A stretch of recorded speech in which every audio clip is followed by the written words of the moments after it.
Jai Jinendra. Let's start with the Navkar mantra. Let's try it without ohms this time. Namo Arihantanam, Namo Siddhanam, Namo Ayariyanam, Namo Ujayanam, Namo Luesavasamunam, Eso Panchanamukaro, Sava Pavapanasano, Mangalanancha Sarvesim, Paramam Pavai Mangalam.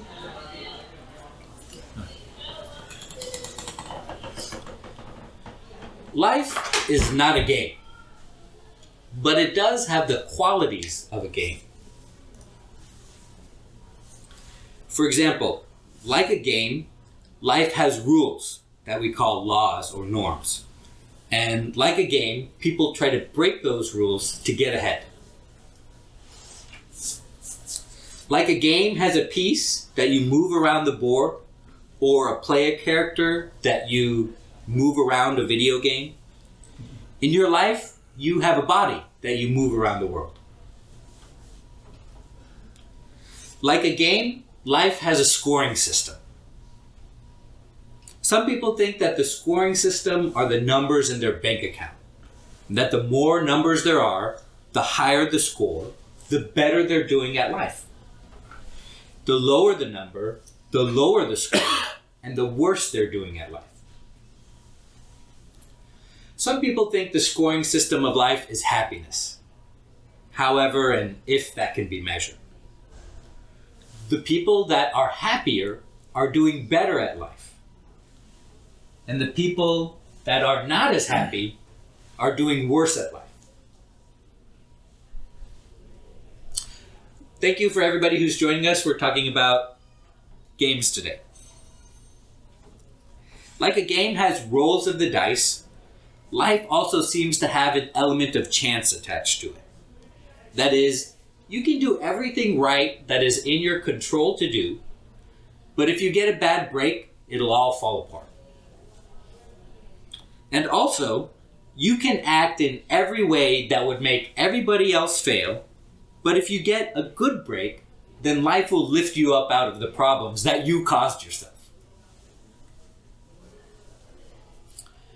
Like a game can be collaborative or competitive. Life can be a competition with other people, if you make it so, or you can get a team together to help you throughout life. And I hope that's what this is for everybody. Like a game has a strategy, and certain strategies are more effective or less effective based on the goal of the game and the rules of the game. Life also has a strategy, and certain strategies are more effective or less effective based on the goal of life and the rules of life, which we already established exist. Also, like a game, you're not beholden to follow any particular strategy. You can follow a strategy counter to the goal of the game. You're free to do that. And like life, you can play counter to the way most people play life. You can act counter to the way most people act in life. And you can even act counter to the goal of life just to hinder other people. You can refuse to participate in a game. You can also refuse to participate in life. You can knock other players off the board in a game, and you can take another's life away in the world as well. Games are a distraction from the true purpose of life, and just like a game, what you call your life is a distraction from the true purpose of your soul. Speaking of distractions, life even comes with a fun mini game inside of it, and we call that the dating game or the mating game. And if you thought that life was like a game, the dating game, which is not a game, is even more like a game than life is. Because in the dating game, sperm try to appreciate in value from their starting value of 0 relative to eggs to compete with other sperm for the best eggs. And the same thing in the reverse. Eggs try not to depreciate in value from their starting value of infinity relative to sperm and they try to compete with other eggs for the best sperm. So questions or comments about that, or anything I didn't talk about how life has the qualities of a game. We talked about like 10 things. So it's easy to see why some people think that life is a game. Because it has many, many, many qualities of a game.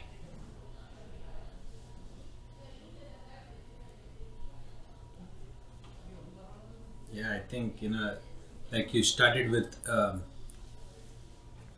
again, for me personally, to begin with, 20 years ago when I was 20, the number in the bank account resembled exactly how I performed, right?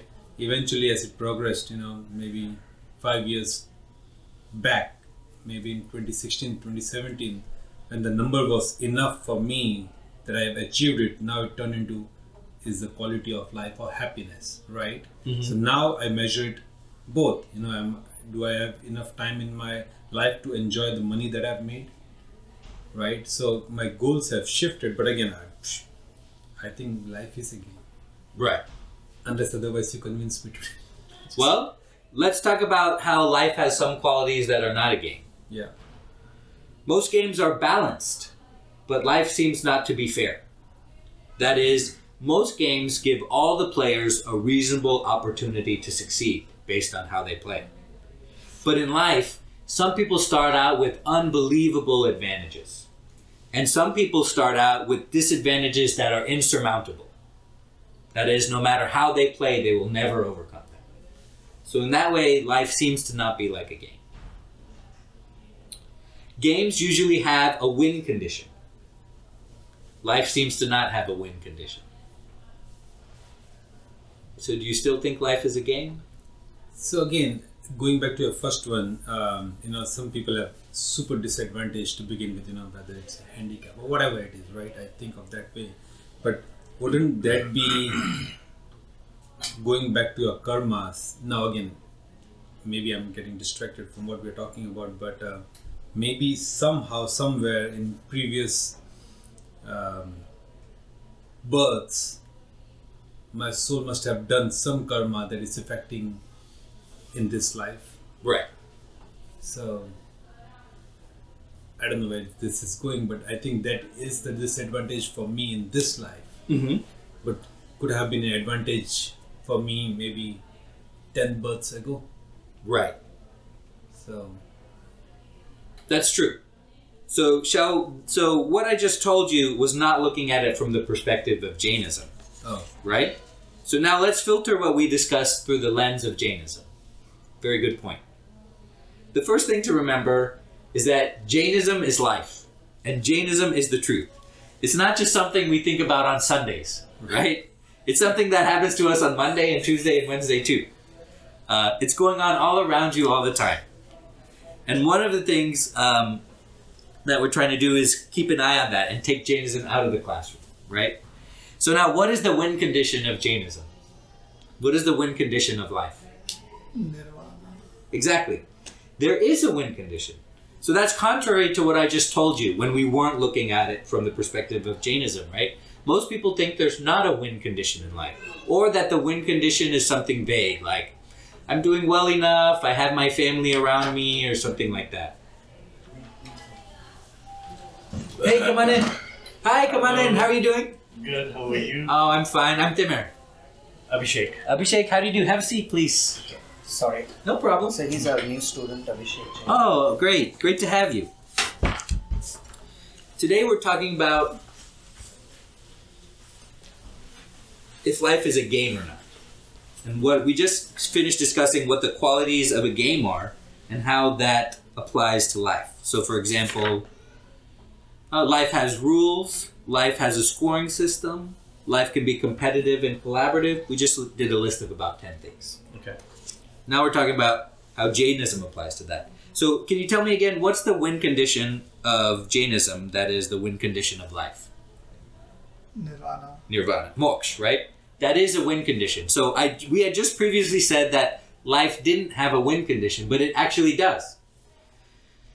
So that brings up the question then, are we playing correctly? if that's the win condition of life, right? The question is, what win condition are you following in your life? Are you following the win condition of moksha or not? No. No, that's the reality. I mean, I think we are all distracted. We are trying to win something that probably doesn't make sense. And is it because you don't believe you're a soul? Or is it because you don't believe moksha exists? Or is it because... Why is it that we're not following that win condition? Do we have some doubt in our faith about the win condition of life? I don't think it's about having doubt or anything. As long as we believe in Jainism, there is no doubt about having moksha. But I think we don't have enough enlightenment towards moksha. We are lost in so many other things, and hence we don't think about moksha. That is never been our priority. We are still living in our physical needs, to satisfy our physical needs and materialistic needs, Right. rather than spiritual aspect. So we don't have doubt. If you're asking, I don't have a doubt, but I am still very materialistic rather than spiritual. Right. And so that's one way that life is not like a game. When you play a game, you're not distracted by other things in the game from the goal, unless it's another player trying to disrupt you, right? So for example, if we're playing chess, right, and the object is to capture the other opponent's king, there's not some like TV screen on the board that's trying to distract me from the game of chess, because it would be a bad game if there was a distraction from the game. But now we're talking about life, and the goal of life is to get to moksha. But there's all these distractions in life that are distracting us from the goal of life. So that's one way that life is not a game, is that we're battling all these distractions. So now, do you still believe that life is a game? I think in life we are playing multiple games, right? If it was just one game, from the birth I knew this is where moksha is and I want to go towards there, then that's the path I have to follow, right? How are you playing multiple games if there's just one goal? Do you think that there's more than one goal? No. I think there are multiple... you're right. So I think there are multiple distractions that are so... I correct myself. Right, so yeah, there are multiple distractions that are so deep that each distraction is like a game. Yeah, like the dating game. Right? Right? That's a distraction of the goal of life. Right. What other I think every life has a goal of moksha is fine, but everyone's life is different. So I may not have a goal of attaining moksha, because I think that's too far for me. So I may have a different goal, maybe some materialistic goal in my life. So everyone's life has a different goal. So you think that there are multiple goals in life? Yeah, it depends on every individual, right? I know, say someone who want to take diksha, okay? That person has a goal, yes, to attain moksha, and that's why that person is going towards taking diksha and being religious, and then he's going in the way towards going to the moksha. But someone who is not taking diksha, maybe what is my goal in my life? Okay, You tell me.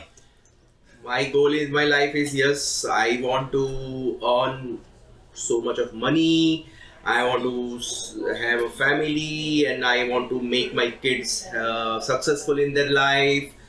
So my Why goal is that your goal? Why are those your goals? Because I'm being materialistic. I am not thinking beyond that. Those are your goals because you're distracted. You are losing the distraction game. Yes. So From a those are Jainism false point- goals. False goals. Yes. And you they were are going not to real. say from Jainism's point of view, but Jainism is the truth. Jainism doesn't happen just on Sundays. It happens on Mondays and Tuesdays and Correct. Wednesdays.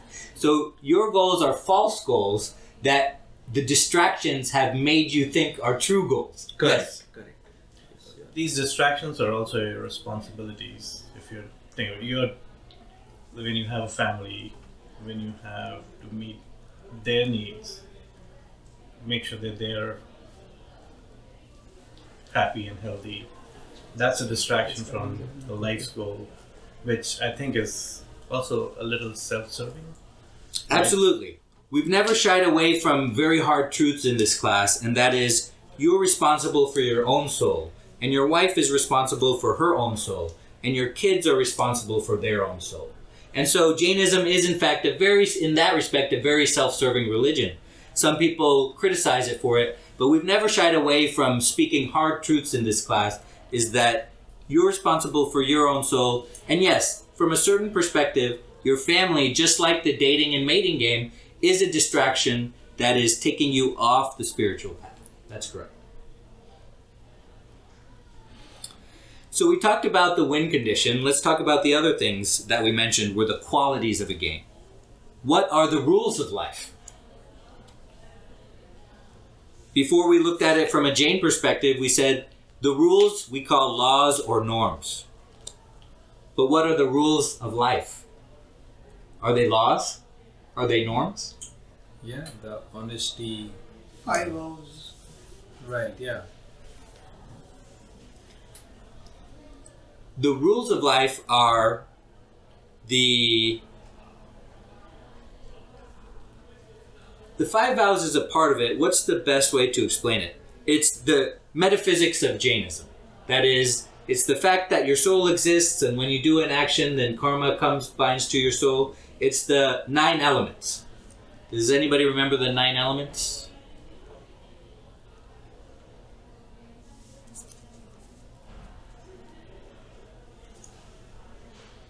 So those are the rules of life, is that you have matter, you have things that are not matter, you have ashra, nirjara, bandh, you have taking karma away from your soul, and because remember, the goal of life is to get moksha. So the rules must be how you achieve the goal, just like a game, right? So how do you get moksha? By removing all of your karma. How do you do that? By performing nirjara. How do you do that? By performing samvara, which is stopping the inflow of karma to your soul. So does life, we said earlier that life has an element of chance. So is that true? Does life have an element of chance? What does it mean? From a Jainism standpoint, I don't think so. No, I'm talking about from a life and a truth standpoint, which is Jainism. Because remember, this is what we have to wrap our head around, right? You are a soul. How many of you believe you're a soul trapped in a body? So, sorry, I got lost there. No problem. What are the rules of life? And does life have an element of chance? I don't think life has an element of chance. Everything happens as it should for reasons known and unknown. Right. So life doesn't really have an element of chance because all the actions that come to us are a result of our karma. Right? So there's not a real element of chance, which is contrary to what we said at first. Okay? What is the scoring system of life? Before we looked at it from a Jain perspective, we said some people think it's their bank account. Some people think it's how happy they are. Is that true or false? What is the scoring system of life?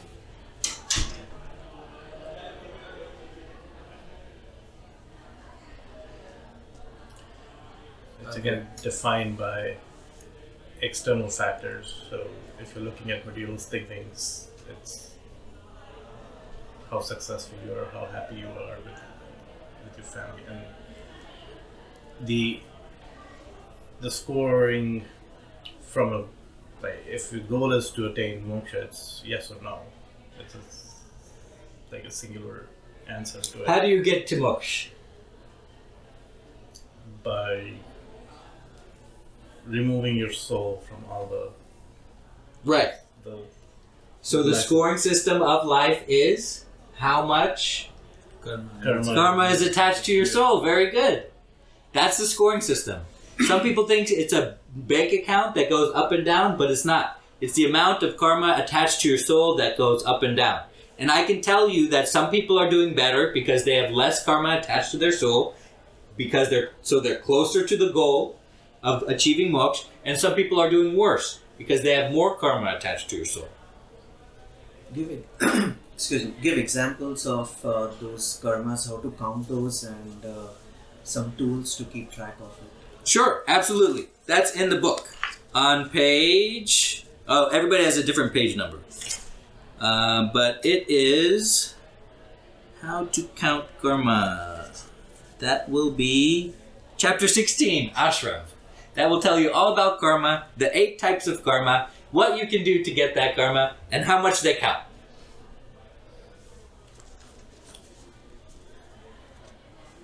Okay, so you can see how the truth is a clarifying lens by which we look at life.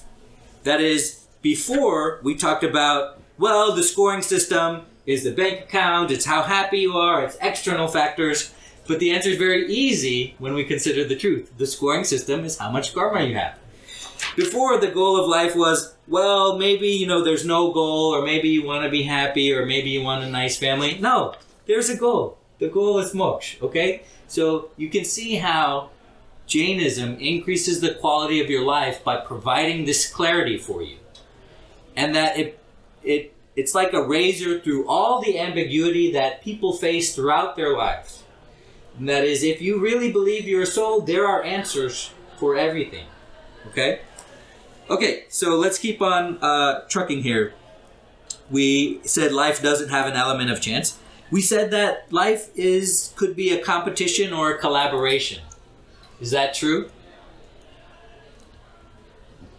Looking from Jain perspective, no. Right, correct. It's not. It's only a single player. Life is a single player adventure in Jainism because you only receive the fruits of your own karma. Is there a strategy to life? We talked about there being a strategy to games. Is there a strategy to life? There is, I mean, From attaining moksha perspective, there has to be only one strategy, that we have to get rid of all karmas. Exactly. Both of you are right. That's the strategy of life. Perform nirjara. Can you refuse to participate in life? Before we said yes, we could refuse to participate. What does it mean? I had that question at that point in time. When you say we refuse to participate in life, means what? You could kill yourself. That doesn't help you achieve the goal. You have to still do nirjara. No, but people do santhara, right? They are also, they decide to get out of life. So is it not refuse to be in life? Okay, so a couple of questions here. First of all, we had a question of, well, that's counter to your goal. Certainly it's counter to your goal to refuse to, it's counter to the goal of a game to refuse to participate in your game. That doesn't mean you can't do it. And a question here is, well, we have this concept of, say it again for me? Santhara. What does that mean? I Where think it's called unsung, right? Anshan Vrat, where you do fasting until death. Okay, so that's not refusing to participate in life. That is refusing to eat, which causes you to die. But if we want to skip right to the chase here, the answer is no. If you kill yourself in Jainism, you'll be reborn. And you can't stop from being reborn. And you can't refuse to participate in your cycle of births and deaths. So the answer is no. You can't refuse to participate in life.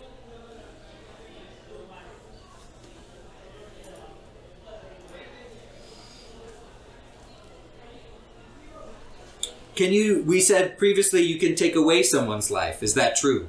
Can you take away their soul? No. No, it will just be reborn if you take away their life. We mentioned that you were distracting yourself from the true purpose of your soul. What's the true purpose of your soul? Moksha, right? So what are you doing that is counter to the true purpose of your soul in your life? What are you doing that is counter to the goal of your life?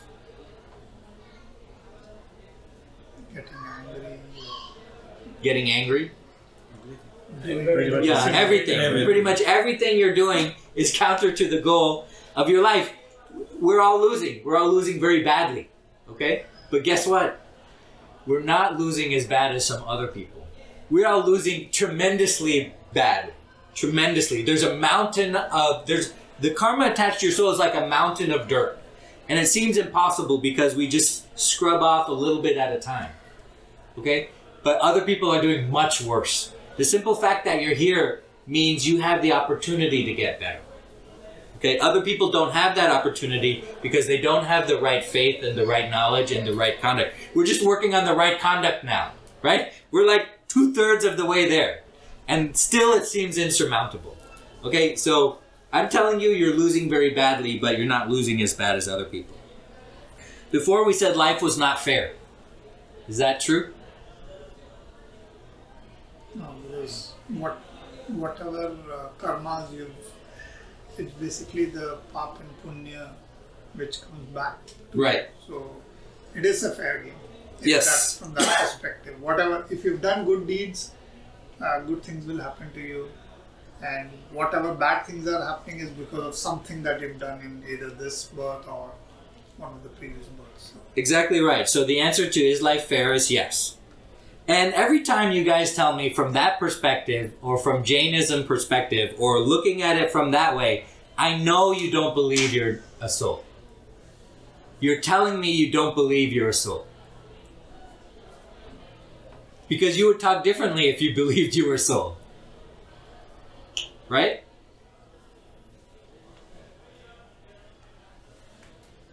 So questions or comments about anything that we talked about? To continue of what you said, do you believe in soul? I do believe, but every action that I do contradicts that I do believe in soul. Right. Yeah. So Because if you believed you're a soul, you'd walk away from your family, you'd pull out all your hair, you'd become a monk, and you'd work on your soul. That is, I would do it too. I'm not saying I'm above you guys or anything like that. I'm just providing you thoughts for discussion so that you can clarify where you are on your spiritual path. Right. Clearly, I have some doubts too. That's why I'm here. That's why I'm wearing clothes. That's why I get a haircut. Right? We all have doubts. And if we didn't, if we were true believers, then we would be acting differently. We would be speaking differently.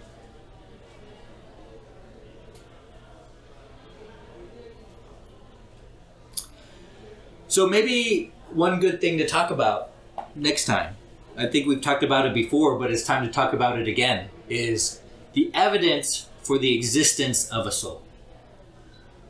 Would that help you guys? That is, if I brought something up here that, hey, these people say there's a soul, these people say there's not a soul. Let's look at the evidence and let's make up our minds. Would that be helpful to you? Yeah. That is the number one obstacle. That's not an obstacle, actually. Right. It's, if you want a shortcut, people are always like shortcuts. They like back doors. Can you hear what does it say? No, I cannot hear you. Let's see. Everybody's on mute. Yes, Shetu. You had a question?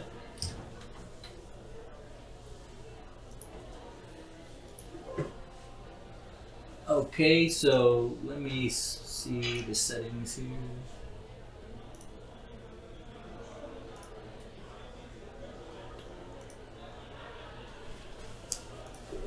Yeah, I think he's adjusting Okay, the volume. great. I can hear you now, online. Okay. So, question I had from a couple minutes ago about there's no champs in life, or there's no concept of champs, Correct. right? Does that mean that there's no free will with people and everything, whether we choose to do or don't do, is already predetermined? No. Are those two different concepts? Those are two different concepts because you do have free will, but what you suffer from is not a matter of chance. But you do have free will, and other people have free will, and of course other people could choose to do violence to you of their own free will, but that will not have been a matter of chance. It would have been a matter of your karma. So it does seem on the surface, you're right. It does seem that if there's no chance, and if everything is regulated by karma, it does seem that you do not have free will. And we have discussed that earlier, but maybe it's time to bring it up again. I think if you go to the website, you could listen to one of our discussions about, it's called Against Free Will.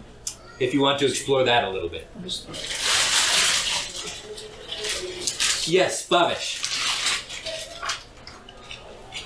So, as you said, if you start believing that we are so, respecting our nature, it's very hard to live with the family, believing that we are soul and we start living our life, then the whole family will suffer, right? Because it needs a different life if I want to live in a, samsara, right? Absolutely. But how about we take a middle step?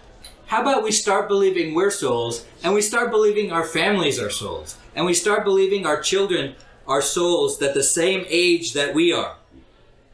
How about we take that step first before we wait till our kids are grown, and then we start really concentrating on our spiritual progress after we make sure that they're understanding of their spiritual progress. How about that? Okay. So sorry about the technical difficulties. I can take any questions about anything we talked about from anybody online.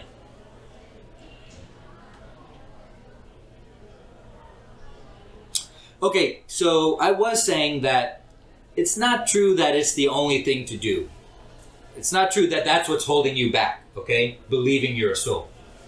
What is true is that if you want to supercharge yourself on your spiritual path, that is the best way to do it, is believe you're a soul. But it's not holding you back, okay? That's what I meant to say. I was about to say that it's an obstacle, but it's not holding you back. Okay. So one thing to do is, at the end of the day, that will help you believe you're a soul, is think about what karma you have bound to your soul and what karma you have freed from your soul at the end of every day. Okay, and that'll help you get in the practice of identifying that during the day, while you're doing that. So just like meditation helps you identify thoughts and not get arrested by thoughts, thinking about your soul, maybe for like 5 minutes or 10 minutes at the end of the day, is the start, right? And then maybe it might creep in at another time of the day. You might remember, like, I'm a soul. What am I doing? I forgot. Like, that might help you. And we can gamify Jainism to take Jainism outside of the classroom and into our lives. That is, we can gamify this karma system and make it more real to us, okay? We can set up a scoring system for our life and assign ourselves points and give ourselves plus scores and minus scores for karma for the things that we want to do and don't want to do. So for example, you can use these many productivity apps that you can have on your phone, and you can put like your karmic goals, not just your work goals or your fixing the house goals. You can put your karmic goals on there, and you can kind of hack your life like that in an attempt to bring Jainism into your life. So one of the things is that these game developers, especially video game developers, have really refined the process of engagement. Just like the people at social media companies know how to hack your hard wiring of your brain to make you scroll forever on your phone, and they have a great monetary interest in doing so they understand a lot more than we do about our own emotions, about our own reactions, and what will drive us. video game developers are doing a somewhat similar thing, but with engagement in a world. Okay? So we can learn from video game developers about how to hack our own brain to make it do what we want to do. And I have a list of those things.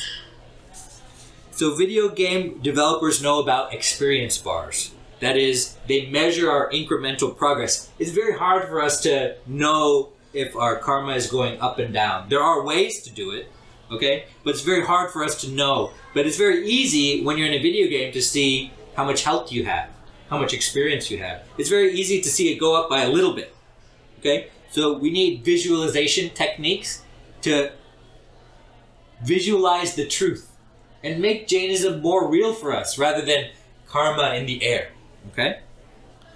Video game developers know about multiple short and long-term goals. You all know the secret trick of a goal is to break it up into smaller chunks. But in a video game world, there are the main quests, there are smaller quests, and there are even smaller quests, okay? So we need to apply that to our life. Developers know that you require a reward for everything. If you take 2 steps, you get a reward. If you open that chest, you get a reward. They know you need a reward, you need a visualization, you need those fireworks on the screen for everything. So we need to do that too. We need to give ourselves rewards for moving along the spiritual path. Because right now, I mean, that's what this group is supposed to be, right? We're supposed to be like, hey, I meditated for 2 minutes last week. Great job, you know? Hey, I did this fasting. Great job. But I only get you for an hour every week, and that's not every week, and that's not in the summertime, okay? So we all need to hack our own lives to give ourselves some reward. And that's what the discussion group is for, right? Is to bolster ourselves and say we're doing the right thing and we need rewards as we progress along the spiritual path. Yes. Yeah, of course. What kind of rewards can we give ourselves that is not adding karma to yourself? What motivates you? Is it verbal rewards? Is it allowing yourself to buy something? Is it going out for an ice cream? What motivates you? The materialistic worlds, any of those things, yes. But so you made a good point. You said, what kind of rewards should I get by not that those rewards should also not attract karma to yourself? I'm saying don't do that. We are so far from the path. So much at the beginning of our spiritual journey that if you meditate for 5 minutes and reward yourself with pizza and ice cream, that is better than rewarding yourself with, you know, some kind of non-material non-thing. Rewarding yourself with a pat on your back. Okay, that's better. Okay, let's talk about rewards that are not materialistic when we're further down the spiritual path. But right now, do whatever makes you happy. Because that will make you continue those spiritual, and pretty soon, yeah, okay, you get incremental, but pretty soon your spiritual rewards are going to way outweigh the pizza and ice cream or whatever.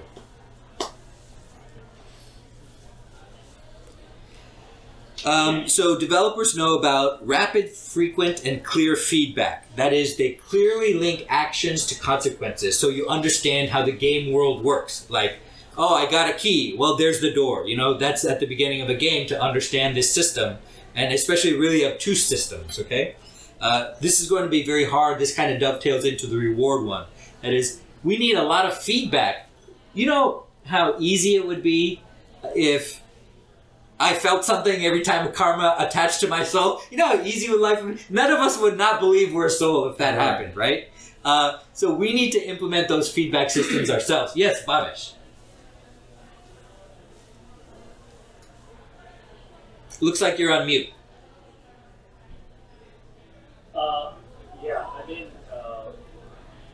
I think one kind of reward I feel like if we share with our family and they appreciate it, we would actually be motivated to reward.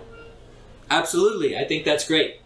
The comment was, let's share with our family our progress along the spiritual path and have them be our cheerleaders. I think that's great. I think we should be our family's cheerleaders too. Another thing that developers understand is the element of uncertainty, of the unknown. That is, what's over that hill? They know you want to go over the hill. That's why they put the hill in the first place. Or what's behind that door? They know you want to go behind the door. That's why the door is there in the first place. So we have this natural inclination to explore. And guess what? That's the easiest one. It's all in this book, okay? It's all in this book. The truth is all in this book. So if I have given you some questions that you want to know the answers to, it's all in this book. Okay, it's not as exciting as a chest with gold in it. Okay, it's more exciting, and the fact that we don't understand that yet is a problem, and it just tells us that we're not that far along the spiritual path. Windows of attention. Okay, we talked about that. Other people. Gameplay gives us a chance to connect with other people. So we can, even though we know the truth that life is a single-player game, we can use other people. That's what we're doing now. That's why you're here. That's why you're here online. That's why we do this with our family. We can use other people to help us along the spiritual path. Questions or comments about anything we talked about today? What was the point?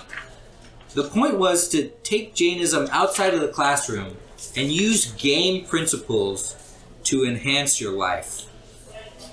That is, what can you do? You can define your goals, and you can break it up into smaller goals. You can attach rewards to your goals, okay? You can set up your to-do list with challenges. You can track and record your progress. You can set up checkpoints like a game to measure your progress. And you can reward yourself once you hit a certain number of checkpoints. Does anybody have a productivity app they like, that they use? There's lots and lots of them. So one thing we may want to do is we may want to do some research into that and figure out what a good one we can add like Jain concepts into and use that for our own purposes, right? Not for work or for family or for other goals. Use it for spiritual goals. Use it like a productivity app for spiritual goals. You know, they're really sophisticated, and even if you mark it as a low importance task, if enough time has gone by, it'll become higher on the list, right? It'll populate higher and higher. So if you had a goal of saying the Nalkar mantra 5 times a day, and you marked it least important, it'll come up. It'll come up in your feed faster and faster the more you ignore it. So you can use that kind of stuff to gamify your life and to hack your brain and to use technology, use your human brain, which has limitations, to make yourself go further to your goals, to make yourself go closer to your goals. Questions or comments about anything we talked about today?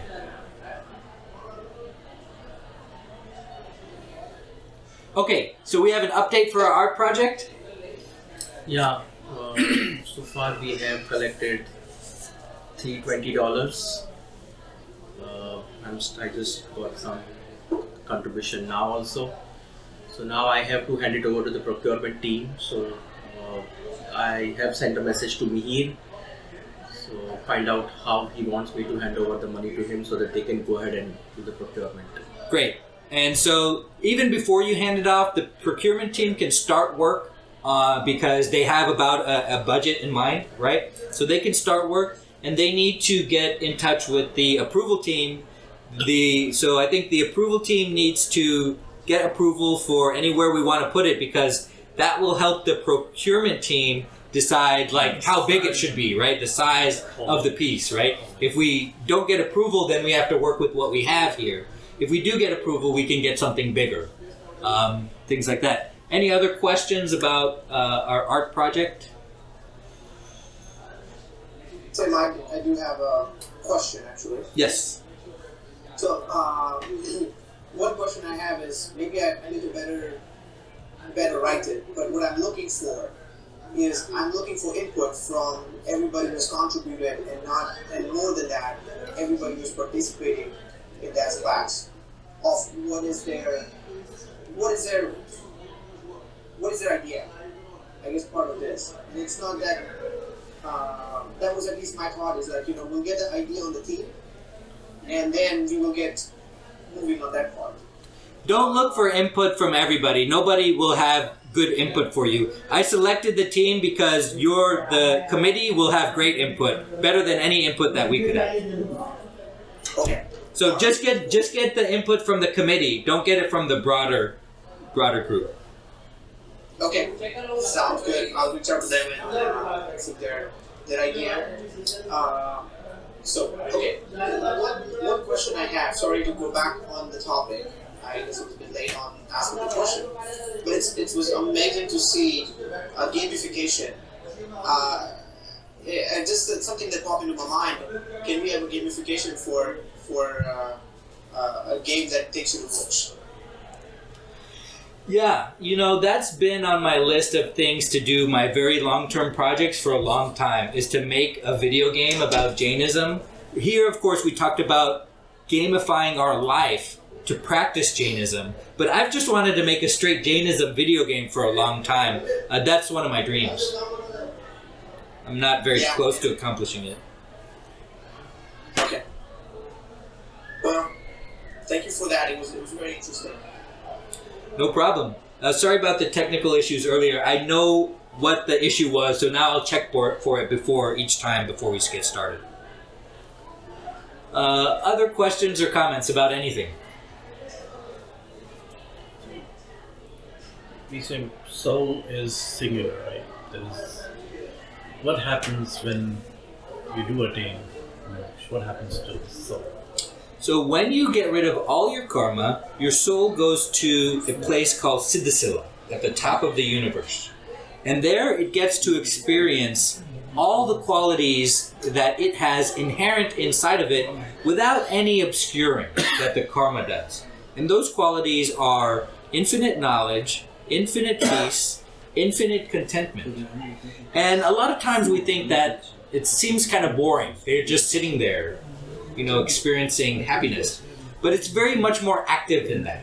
It's much more active in if a certain type of shred of karma does come to the soul, it's immediately evaporated, okay? It's very much an experience of, it's not a passive type deal. It's experiencing happiness all the time, which is extremely foreign to us. We have no idea how that feels. It's hard for us to even imagine what that would be like. It's like, if you experience happiness all the time, wouldn't you need to take a break or something? It's not like that at all, because we have a very small inkling of what that is. But that's what happens. That's important to know, because that's the goal we're all trying to reach, right? That's great. Thank you for coming today. Sorry to pick on you a little bit, but I think you could handle it. If you like what you heard, if you want to come, we're at Sundays at 10:30 each time. Do you want to be added to the group? Are you on WhatsApp? I am on WhatsApp. Okay. Yeah, I want to be. Okay. Then if you write your name and number here, I'll add you to the group. And I just send out a message each time before class, and so you can know when we have class that week or not, or if there's something going on. But we love having you. It was a great experience. Other questions or comments about anything we talked about today? Thank you so much for your time today. I really appreciate it. We'll see you next time. Thank you. Thank you. See you. Bye.